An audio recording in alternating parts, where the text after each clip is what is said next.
Everyone, and welcome back to Night Combos. Welcome back. Hubby's here. Yes, and y'all, we had to say that we're getting a little bit closer to hubby's goal of 3,000. 3,000 subscribers by the end of the month, which would that would truly mean so much to us. But that would make hubby's like Christmas year everything. Like he'd be so happy over that. But we truly appreciate y'all so much. Like we really do. And also, we received 3 super thanks. Two of them we didn't say anything about in our previous video, and we meant to, and we're so sorry. But one of them is Ashley Bocchino 6242. And I hope I'm saying that right. If I'm not, I am truly so sorry. I'm so sorry if I'm not saying that right. But we seen y'all's comments and we truly appreciate it.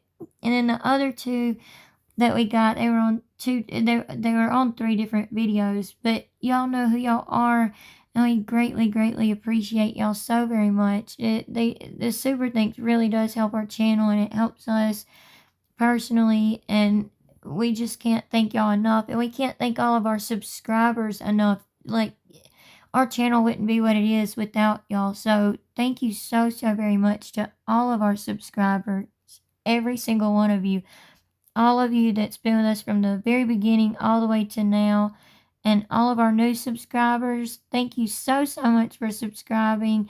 Thank you for being a part of our family and channel here on YouTube. We greatly appreciate you. Welcome. We hope you all continue to love and appreciate our content and enjoy it. And if you're not already, please make sure you hit the subscribe button, like, share, hit the notification bell so that you don't miss any of our videos, and we would greatly appreciate it so much. But y'all, we're fixing to get into more of Gypsy's book, okay? We're going to talk about that. But first, I came across this picture, and we wanted to show you. Hubby was like, y'all got to show, you got to show them that. So, this is a picture of some kids at Disney World, y'all, having fun. You can see they have their arms and hands and stuff in the air, like participating in a little activity, probably with one of the Disney characters or something. But they're so cute, right? And we would normally blur kids' faces out, but there's a reason we're doing this. I'm sure y'all are getting it by now. But all these kids are having fun and everything, right? But then we got this weird adult. And I do not mean this person right here. Not this person. This person. Yeah, her. You know, Gypsy. A grown 20-something-year-old adult at Disney World, knowing that she's trying to unalive her mother, is at Disney World. But we wanted to show y'all this picture so y'all could keep this in mind. This is the person that's allegedly fixing to have a baby or has already had the baby, from what we believe. If she was ever even pregnant, we believe she's already had this child. This is the person that left her husband and had an affair and got pregnant by another man, all of that. This is the person that's writing this book that says it's for survivors of ABUSE, and it's supposed to, this book is supposed to let people know that even if you survive DV or being aid or whatever, or SA, any type of ABUSE at all, there's a light at the end of the tunnel. Okay, that's the person that wrote this book. The book that is talking about nothing but schmecks. Okay, like, in our opinion, this book is nothing but a trigger for other survivors, for actual survivors. It's nothing but a trigger. How is this supposed to help anyone? And how is it supposed to show other survivors, since you call yourself a survivor, how is it supposed to show survivors there's a, quote, light at the end of the tunnel, when that's all you're talking about? It's literally like a corn book. Literally. It's really odd, y'all. But we want y'all's thoughts and comments, opinions, and everything about all of this and what we go over in the book and everything in the comment section because we want to know what y'all think. And like always, we'll be conversating with y'all as well in the comment section. But real quick, we need to tell y'all that we have to, kind of cut in just here and there. We're going to try to just let it play through and then give our commentary at the end, like go back over pieces at the end of each chapter. But we have to kind of cut in here and there simply so that it's not a copyright strike, so that they can't say that we're using her book and not giving commentary, because we are. This is for entertainment and educational purposes. Please do your own research. Okay, there you go. That was my anchor voice. But anyway, here's some more pictures of her. This bottom one right here of her is the same, out of the same picture that I just showed you at Disney World. Like, we couldn't believe it. This is who wrote this book that we're about to hear some more from. And we left off with chapter 2 on the last one. So we're going to go over the next chapter now. We're going to go over 3. Well, she don't call it chapters. Remember, it's just 1, 2, 3, and so on. So we're going to go over 3 now. Okay, y'all, so here we go. Present at my birth. As I wrestled my way out of my mama, he was getting wasted and tripping on 3. Sha. Term of endearment, love, or dear. My father was not present at my birth. As I wrestled my way out of my mama, he was getting wasted and tripping on acid with his friends for 4 days at the Torpin Rodeo, a fishing tournament over on Grand Isle. Minutes old and swaddled sweetly, I imagined my gaze enchanting my mother with a love and a fixed attention she had never known. And that's when she decided I was not to be shared. When they cut the cord that connected us, defensively, she held me tighter. It was just me and Mama against the world, she'd say, from the get-go. Even when my dad decided very soon after my birth that he would give it another go with Dee Dee and try to make it work, and moved us all into a rented house not far from Claude and Emma. I appreciate the fact that my dad, still so young and carefree, would love me enough to attempt to give me a family he thought I deserved. But he and Mama still couldn't be intimate together, with my dad unable to talk himself into feeling a romantic love for Mama he never had. So he left her a second time, this time for good. My dad gave us financial support, but let's face it, he was still a kid, and whatever he strung together didn't help my mother afford the rented house. So she asked her parents if she and I could move in and stay with them for a while, until my mother could get on her own feet. She had quit the hospital where she'd worked as a nurse's aide. We told you should have never got pregnant, and you should have never married Ron in the first place, Mumsy Emma said, adding a click of the tongue for good measure. But fine, you can stay here. That's when Mama and I moved back to the Blue House, where we would live until I was about 5 years old. After my arrest, my story swept the world as an egregious example of Munchausen syndrome by proxy, a psychological condition in which a parent or caregiver claims their dependent, typically a child, has a non-existent illness. But I see now that my upbringing encompassed way more dysfunction than that. My mother's possessiveness tortured me as equally as the faked illnesses and unneeded surgeries. I'm still peeling back the layers that reveal elements of control and complete domination, which she established using several techniques over multiple domains of my life, not just my healthcare. Okay, I gotta stop it right there, y'all. Gyp, you always said you never knew how old you were. You didn't know your age and all that, but yet you say that you lived with your grandparents until you were about 5 years old. Or not about 5 years old. She said until she was 5 years old. Yeah. And she also had numbered birthday candles on her cakes and all that. We all know that she was part of the scams that were going on and all that, especially when she got older and got to be like a preteen, teenager, and in her early adulthood, 18 to 23 and stuff. Like, she was a part of all the cons and everything going on. But I don't know why you're having to peel back the layers of supposed complete control and domination, because remember when you were into that with Nick, Gyp, and you done that to him? And not only Nick, but everyone that you dominate and use in your life?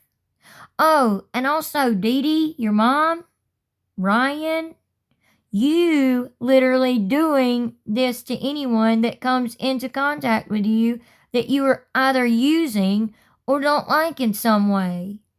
You are the one that tries to control and manipulate anyone that you come into contact with. And if you don't like someone or you can't control them, they fall victim to you, Dip Jip. And Christy at times too, to be honest. Yeah, I mean, yeah, seriously. And you try to come after them in many different ways. Both of you have. You and Krusty Christy both.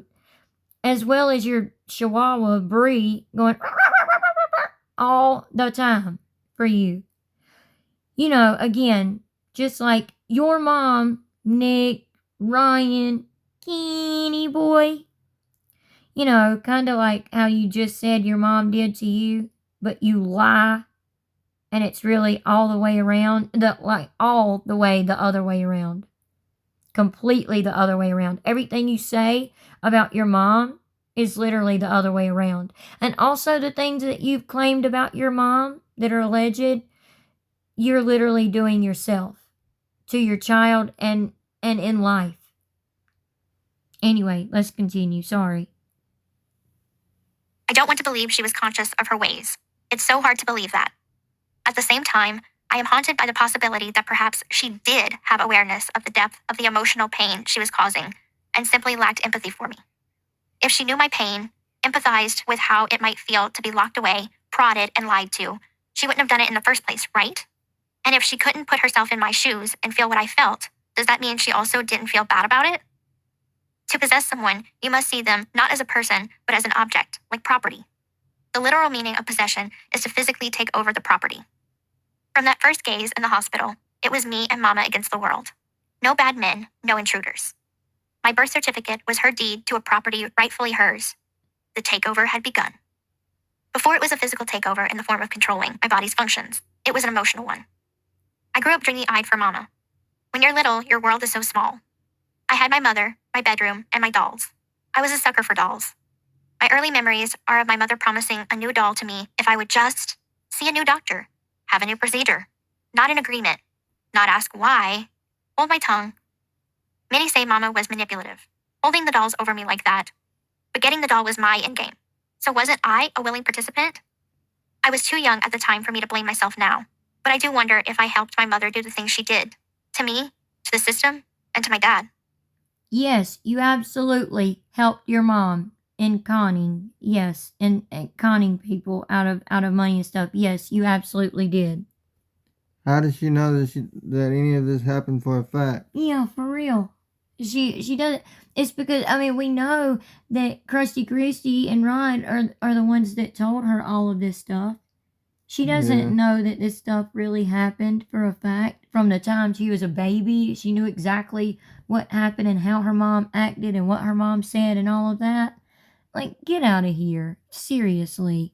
You're absolutely ridiculous. And then you got Melissa Moore and Michelle Matrasani, or however you say her name. I think I'm saying it right.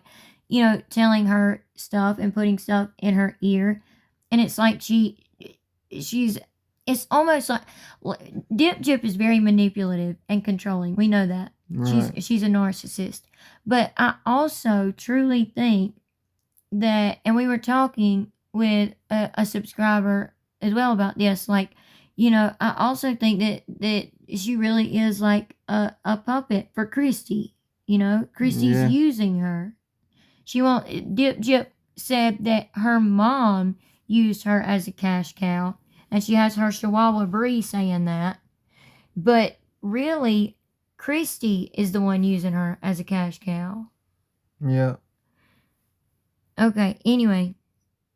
Dolls were commerce, clauses in a long-term agreement between my mom and me, but they were also a symbol of innocence and purity. Mama preferred that I not play with Barbie dolls. She didn't want me to see the anatomy, no matter how poorly scaled, of a woman. If I were to undress a doll to change its clothes, I was to see a baby's body, without bulges or bumps. Clean, she'd call it. The accessories for a baby doll were a baby bottle and a stroller, not a provocative hot tub or dream house. The baby doll's companion was its mommy, not a Ken doll, which would have prompted more questions my mother didn't want to address. I wonder, if I'd had the opportunity for Ken to play with Barbie, would my mother have known about Daddy Claude sooner?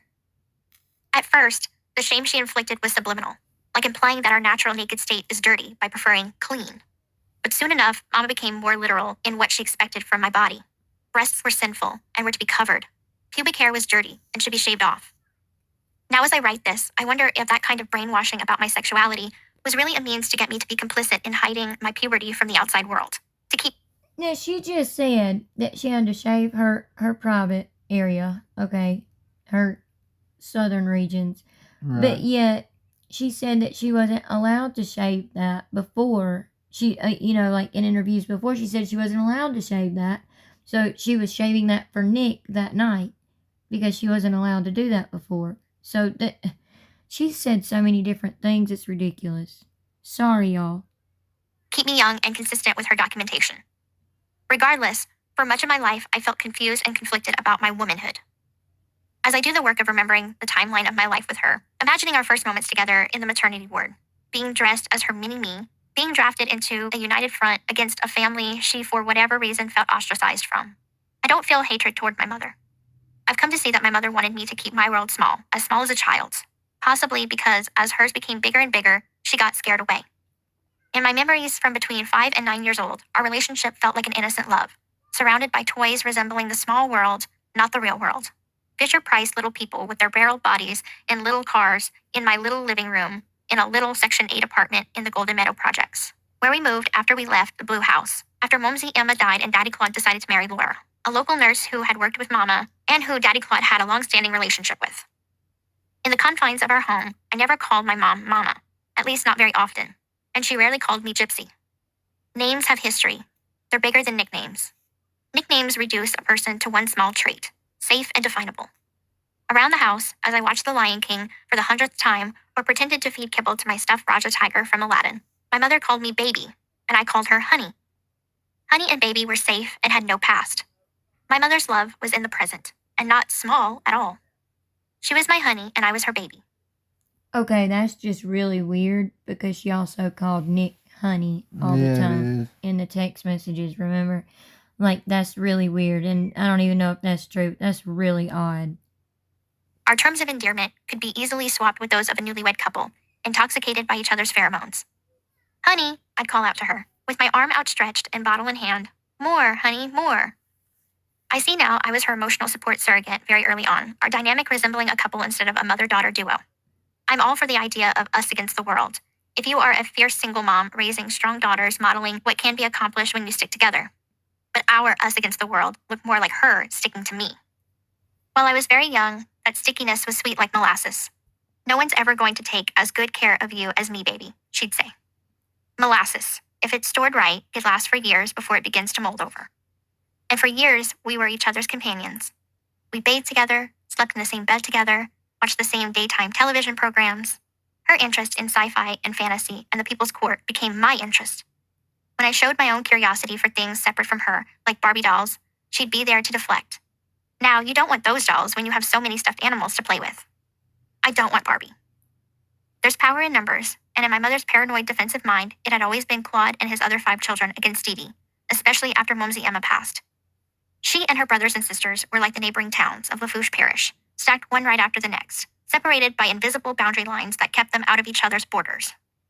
One of Mama's brothers brought his invisible limit line out in clear view when he kicked us out of our own home. After Momsy Emma died, Claude moved out of the Blue House and bought a new home with his second wife, Laura, leaving just me and Mama living in the Blue House. But Mama told me that my uncle claimed Momsy Emma had verbally promised him that he'd get the house after she died, and he wanted what was rightfully promised to him. So one day, after Mama and I came home from one of my doctor's appointments, we found all of our stuff out on the front porch and lawn. I remember seeing my Uncle Pookie and Mama yelling at each other on the porch. My Mama told me that my uncle and his wife and kids had moved in and kicked Mama and me out. We're officially homeless, she said. Even though I was about 5 years old, I still remember feeling unsafe when I saw my favorite toys and dolls and nightgowns strewn out on the lawn like that. I wasn't yet in the wheelchair, but Mama already had doctors treating me for asthma, sleep apnea, hearing and vision impairments, and epilepsy, which she claimed were caused by a chromosomal deficiency, and she had taken me out of kindergarten to be homeschooled. She sure is comfortable saying mama in the book for her to say that she never used mama. Yeah, she really is. Like, she says honey. She said called her mom honey, but yet if this is supposed to be a book about your life and to help survivors and all that, like, I mean, why wouldn't you be real about it? If you really called her honey, why wouldn't you say, honey told me this, or honey said that, or I remember honey doing this? Exactly. You know? What do y'all think? Let us know.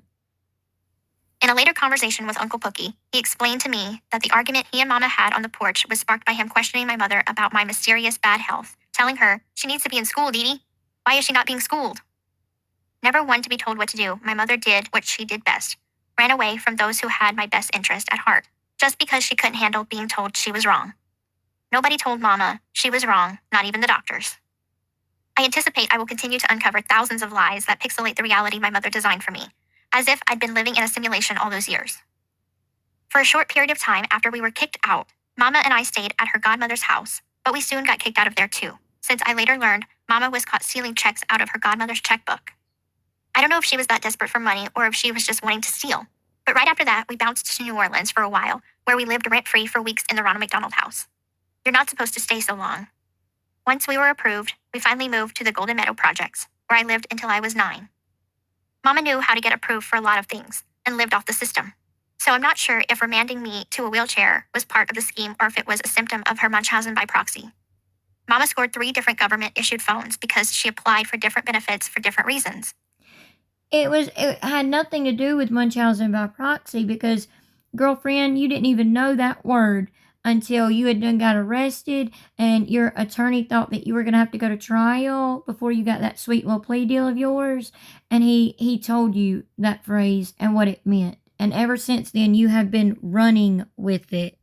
And you say you're going to have to continue to uncover lies from your mom, or you figure that you're going to have to continue to uncover lies from your mama, just like your own child is going to have to do, because that's exactly what you're doing. You've made this huge snowball, like the investigator said in your interrogation, and your daughter's going to have to unravel all of it, peel back the layers, shall we say, of all your lies. Need housing. We were both on Medicaid. I was confined to a wheelchair after I was in a motorcycle accident when I was 8 years old. Daddy Claude had a Harley, and I went riding one day on the back. Reacting to a car that had cut us off, Daddy Claude swerved out of the way and sideswiped us off the road. I was bleeding when we returned to Mama. After she found out what happened, she rushed me to the hospital, where I was cleared of anything other than a road rash. I went home with an ace bandage, and she nursed me as if I had had an amputation. She bought me a walker, sent me for physical therapy, and after a few months came home with a wheelchair, which I was relegated to permanently. I learned recently that Mama's family members got on Mama for putting me in the wheelchair, but that only made her run away with me. At first, she told people I lost use of my legs from the accident. But as we moved around, her stories became more elaborate. She told some people my imaginary seizures damaged the motor function part of my brain. She was real strict when it came to me being still, which is why I was never allowed out of the wheelchair even in the privacy of our home. I had to maintain the habit. By the time I was in my teens, she harped on me. Gypsy, I see you moving your legs. She'd say with a rap to my knee, stop moving them. Mama's health was not the best, as she often reminded me, especially when she wanted to get me to behave or do something I didn't want to do. You know I'm not feeling well, baby. Why you sassing me? She said she was bipolar and had schizophrenia, but it's unclear whether those were legitimately diagnosed. I did bear witness to her frightening highs and lows. Her type 2 diabetes, which was medically documented, required her to take insulin. It wasn't odd for a woman of her size who lived on Pepsi and milk, and who thought having to drink water was a punishment, to have diabetes. She was on pain meds because the fusion she had in her leg after a car accident never fully took, causing her chronic debilitating pain, all paid for by disability and Social Security. With me playing the role of the sick child who required government checks and help from charities, and her own compromised health, Mama held me as her shield, her weapon against ever needing her family's assistance again. And she sent Daddy Claude a crystal clear message to that effect. My mother and I attended his wedding ceremony to Laura, dressed all in black.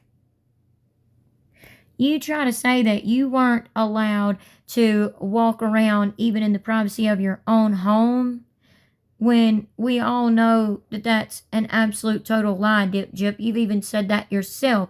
when remember when you alleged that your mom chained you up and handcuffed you to herself and all that so she could feel you if you got up to move and all that and got up to walk to the bathroom and stuff. You remember talking about that and talking about walking to the bathroom to use the bathroom, walking around your house, literal pictures of you not in your wheelchair inside your home, and also the crime scene photos. Why don't you take a look at those, Dip Jip? There was hardly any room in that house for you to use your wheelchair. Literally. And also, I'm so glad she admitted to the Social Security fraud. Yeah. Because if y'all haven't seen it already, y'all should really go back and look at our video that we done on Gypsy's SS fraud, Social Security fraud. Y'all should really go back and look at that because we have some important information that we researched in that video that you can literally, go by and if y'all wanted to anyway, y'all could literally report her for Social Security fraud where she would have to pay all that money back from the time she was 18 till the time she was, arrested at 23. Fixing to be 24. All that Social Security disability that she was receiving from all those years, she would have to pay it back. So if y'all haven't seen that video, y'all really should go and see it. It's really go back and look at it. It's very interesting and very informative. Okay, y'all, before we start chapter 4 or 4, whatever, we meant to say this at the very beginning, but we were thinking about going over Dip Jip's interview on Kel Lowry's podcast that she done about her book and all that, and because there's a lot of things that she said in that interview that's pretty wild. So we didn't know if y'all would be interested in us going over that interview that she done with Kel Lowry on the podcast. So if y'all want to hear that, let us know in the comment section or email us, whatever you have to do. Our email is nightconvos2018@gmail.com if y'all ever need to email us. But, let us know somehow. And we may post a poll on our community page on our YouTube channel so that y'all can go there and let us know yes or no whether y'all would like to hear that and go over the whole interview. Because I know little pieces of it have been played on TikTok and YouTube and stuff like that. But if y'all would like to hear the whole thing, just make sure y'all let us know. But okay, let's get into 4 and see what kind of lies she's got in 4. 4. Teabag do. Give me a sweet little kiss. Teabag do. My mother always warned me to stay away from men. Now I knew why. He was touchy-feely, and I thought that's what grandpas were supposed to be. Affectionate, close, like a daddy except smelling a little staler. As I've mentioned, for about 5 years of my childhood that I remember, I lived with the Petrie side of the family. My mother moving back into the blue house in Golden Meadow, where she'd grown up with Daddy Claude and Momsy Emma. Following the incident with my uncle, we'd moved to the projects and then, after a car accident, in with Daddy Claude and his new wife Laura. It is no secret, nor is it an exaggeration, to say that my mother and Laura hated each other, and for reasons I'm not sure of. Family members have said that my mother freaked out because Claude remarried so quickly after Momsy Emma passed at age 59, and therefore my mother had it out for Laura by default. But Laura had an equally passionate disdain for my mother, allegedly acting out against her at the hospital where they worked together. According to what Mama told me, Laura once opened Mama's work locker and stole Mama's wedding picture, ripped it in half, and tore up just Mama's face and body into a million little pieces, and then put them all back inside the locker for Mama to find. Mama thought Laura and her whole relationship with Daddy Claude was inappropriate. I agree with my mother that Daddy Claude was inappropriate, but not because he replaced his wife. Many of my family members, including Claude himself, deny that there had been any sexual abuse at Claude's hands. In a TV documentary, he offered an implausible counter-narrative. She was the one trying to touch me, and I'd say, no, don't do that. She started doing that when she was about 4 years old. My mother's credibility is obviously in question, and her being an unreliable narrator helps support the reasonable doubt that outsiders have. But I know what I saw, what I witnessed, and what I felt. Okay, well, you talking about your mom there being an unreliable narrator? Well, Dip Jip, she's an unreliable narrator because you unalived her. Hello? And you have Nick in prison for the rest of his life. Hopefully, he gets some kind of clemency, though, without the possibility of parole while you're out here acting like a dang nut. So neither one of them can go against anything that you're saying or writing in a book or saying on social media or on television or any of that. You know that they can't rebuttal against anything you're saying or say, no, that's a lie. This is a lie. That's a lie. This is a lie. And everything that comes out of her mouth is a lie. So you're able to spin the narrative however you want it to be. And there has never been any proof that Claude did this. No other family member, like she just said, has ever spoke out about anything like that happening to them or to Gyp or her mom or anything. On the second floor of the blue house, there was a bathroom. I can still see the white clawfoot tub and the black and white checked floors. I was about 5 years old and sitting on the toilet watching Daddy Claude and my mother step their naked bodies into the tub. Oh my mother, God. at almost 30 years old, was a lot skinnier back then. Father and daughter trying to fit into the small tub together reminded me of those miniature circus cars filled with an illogical number of clowns. My mother and Claude had an intentional bath time. She's talking about them having an intentional bath time and being weird together and all that, but then she compares it to like a cartoon in a little small car full of clowns and like one getting out after the other, like all these people getting out of this car. It's like, how are you talking about something like this and literally comparing it to that? I mean, it's just weird how she's comparing this stuff or thinking about this stuff that supposedly happened. Wasn't like she'd already be in the tub and he'd decide to join her. They went into the room together and undressed. The whole nine. After my mother was done washing Daddy Claude's back and she turned so he could do hers, she'd call to me, "It's your turn." And she'd get out of the tub and undress me, carry me over, and plop me in the water. "We'll need to wash that pecan of yours," Claude said, as he lathered soap on his hands, my mother leaving the bathroom only to check on us intermittently. At 5 years old, I didn't think much of him cleaning my pecan.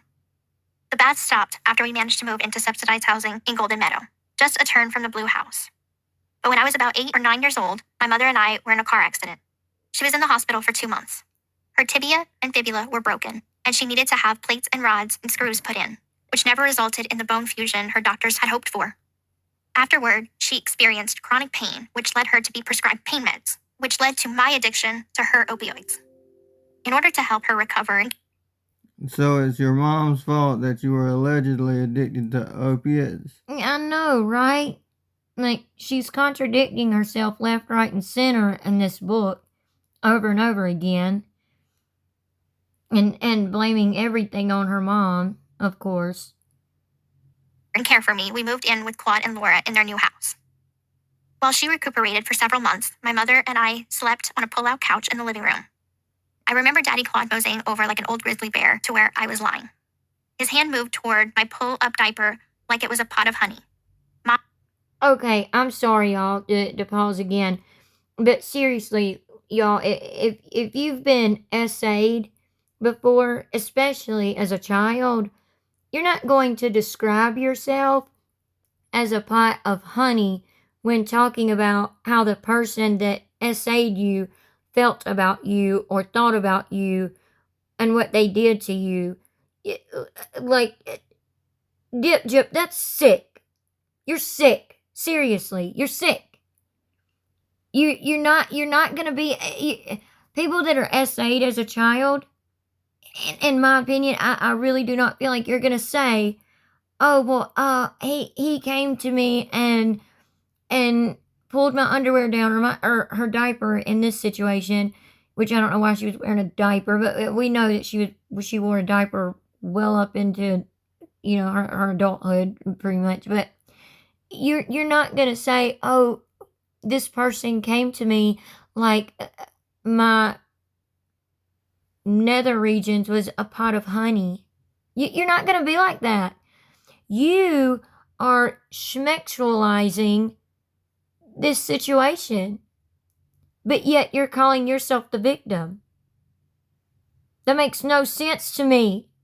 You're saying you were essayed as a child and referring to down there as a pot of honey to about the way the person that your grandpa felt about you, or and the way what he did to you and the way he felt about you.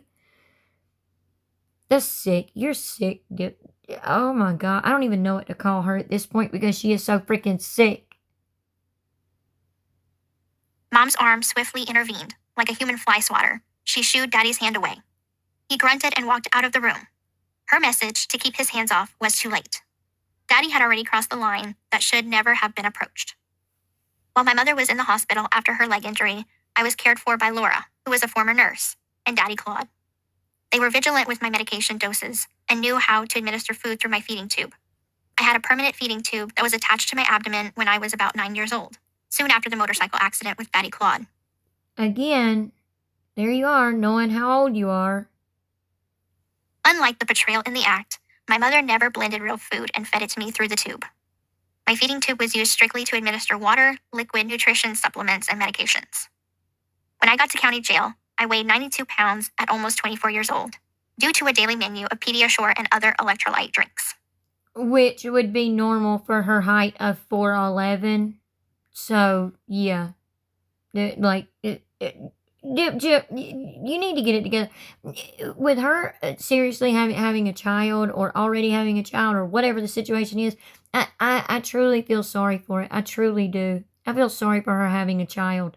Someone seriously needs to get papers on her for real, like we've talked about, and literally take care of this child for her because she needs months, years even, possibly, of therapy to get herself all the way back together, because there's no way she could take care of a child. There's just no way. No, absolutely not. My God. This gets worse and worse. Since I was pulled out of any formal school around pre-K age, my days were wide open with me and Daddy Claude cuddling up on the couch to watch The Price is Right. On rainy days, I'd stay in my PJs, and on sticky hot days, I'd lounge in just a t-shirt. Being with Daddy Claude filled a void I felt but didn't know how to articulate. I knew from watching television that kids had moms and dads. I knew that technically I had a dad, but he didn't live with us, and my mother had told me he was very busy with his new children. I craved the kind of attention a dad might give his little girl. Claude, with his arm around me and me curled in a side ball resting my head on his chest, was my daddy, so that's what I called him. The grazing of his hand along my clothes was deceptively innocent at first. We'd call out to the game show contestants on television, $100 for convection ovens and juicers, and insist on them choosing door number 2. I'd hardly notice Daddy's finger tracing circle shapes on my shoulder or my waist. The touch would linger in ways that made me uncomfortable, though I didn't fully understand why. I was not even close to puberty, and sex was not yet a discussion. This is a daddy's love, was really what I thought. Daddies take bath time with their daughters. One day, while watching TV, Daddy Claude scooped me up from where I was lying on the couch. "I want to show you something, Possum." He carried me toward his bedroom where Laura was napping. She had frequent fainting spells that would knock her out, so Daddy walked us past her bed and, like a groom carrying his bride over the threshold, took me into a walk-in closet. He turned the light on, shut the door, and deposited me on top of a plastic dresser, like the ones you see in Walmart, with clear drawers and white casing. Anyway, I sat in my nightgown and asked, "What is it?" He pulled my nightgown above my knees and spread them apart with his hands. I didn't resist. Mama would have killed me if she found out I moved my legs in front of anyone, even close family. I inhaled the woodiness of the brute cologne he wore as I felt the coldness of air on the bare parts of my private place. I was a child, far too young to understand or consent. The experience was confusing, uncomfortable, and would leave lasting trauma. The threshold he had crossed me over became the Rubicon as he carried me back out to the couch, a giver of a love I no longer wanted. "They could arrest me for this, Possum," he said. But as usual, no adults would notice or rescue me. During a 2-hour trip to New Orleans about a year later, I decided to tell my mother what Daddy Claude did. "I have something to tell you, Mama," I said while she held the wheel of the car steady. Daddy Claude touched me. Tears streamed down her face, as if she knew exactly what I meant. She bluntly asked, "Did he put his finger inside you?" "No, Mama," I said, scared of how sad I had made her, regretful of my decision to tell. "It wasn't anything, Mama, don't worry," I added, reassuring her with my backtracking. The subject didn't come up again until almost a decade later, when I was about 19. I asked my mother why she didn't have a boyfriend or a new husband. I don't want a man in my life, not after what your father did to me, and not after Claude. She began to cry and detailed how Claude had molested her. I cried with her, letting out all of my emotions about all those years he abused me, bonding my confusion with hers. It was one of the only authentic moments I ever had with my mother. It was the only time I ever heard her say to me, "I'm so sorry." Okay, so you sat there with your quote ab user in just a t-shirt, even though he had essayed you in the bathtub, according to you. That doesn't add up, Gyp. And then again, like you referred yourself as a pot of honey. You referred to yourself as a pot of honey. Why would you compare yourself to a bride being carried over a threshold, knowing he allegedly essayed you in your words anyway? In your lie story, whatever you want to call it. You're saying that you're writing this book, years later after coming out of prison and all of that, knowing that he allegedly essayed you, and you write it down as comparing yourself to a pot of honey and comparing yourself to a bride being carried over a threshold when he was carrying you to the bed to essay you?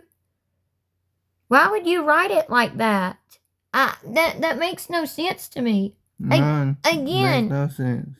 Again, if you're a child that has been essayed, you're not gonna talk about yourself like that when you are speaking about yourself and your ab user. You're just not.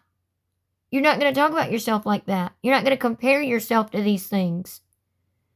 What in the ever-loving world?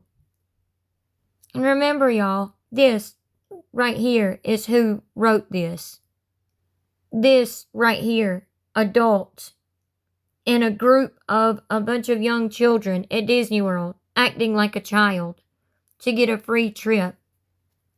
Taking it from a terminally ill child. Yeah, an actual, real terminally ill child that didn't get their wishes come true but before they sadly passed away. Exactly. I think they said that there was 2 children that were waiting that passed away before they got their Make-A-Wish from the Make-A-Wish Foundation. Yeah, and that's because sad. Of her. That is really sad. It truly is.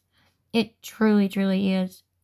But this is who's writing this book. And don't think of it like, oh, well, she's childlike and she has a child's mind, so she can't help what she's writing. No, don't think of it like that. You literally need to see this manipulative, narcissistic adult right here who knows exactly what she's doing that's writing this book.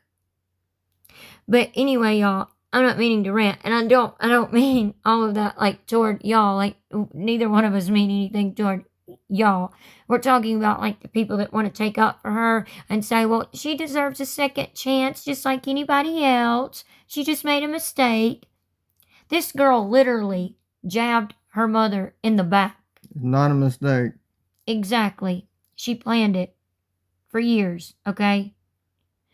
But anyway, we're going to end this one right here so that it's not too long.